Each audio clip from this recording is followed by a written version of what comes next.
Time passes. Listen, time passes.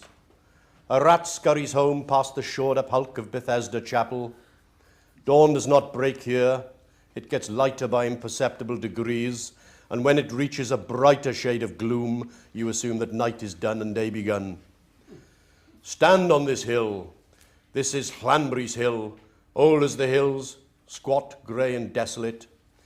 And from this small circle of stones, made not by druids, but by a visiting Norwegian land artist paid by the Arts Council using funds received from the Scandinavian promoters of a nearby wind farm,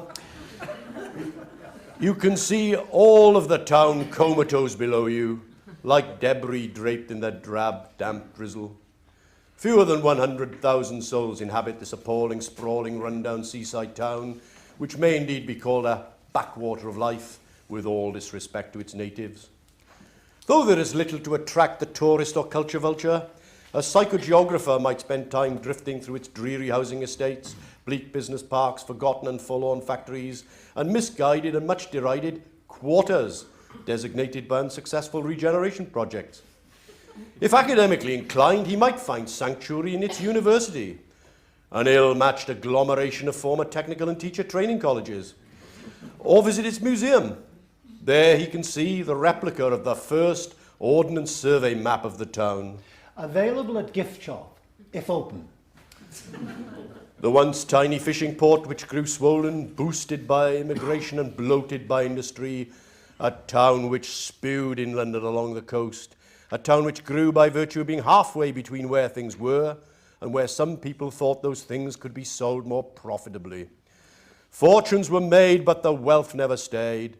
Once the coal had been mined, it went into decline. Bombed flat by Goring, rebuilt by the boring, corrupt and incompetent, shady and eloquent spivs in development.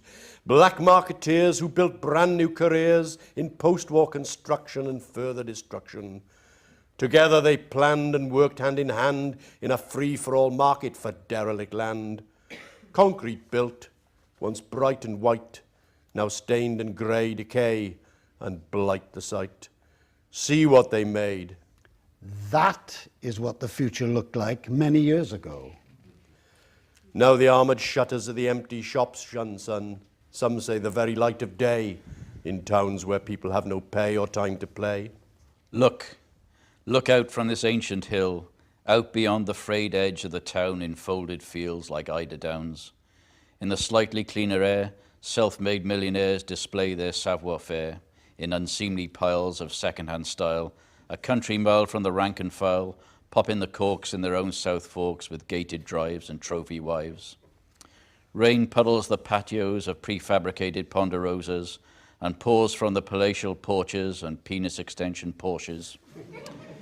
In one more lowered, dishonest decade, there is still money to be made from security fencing, drug dispensing, second-hand cars and cocktail bars, from gyms where no one slims and breaking limbs, selling things for injection or achieving erection, taking cash for protection or ensuring election, discreet debt collection, perverse predilection, from renting rooms like furnished tombs to students, one assumes.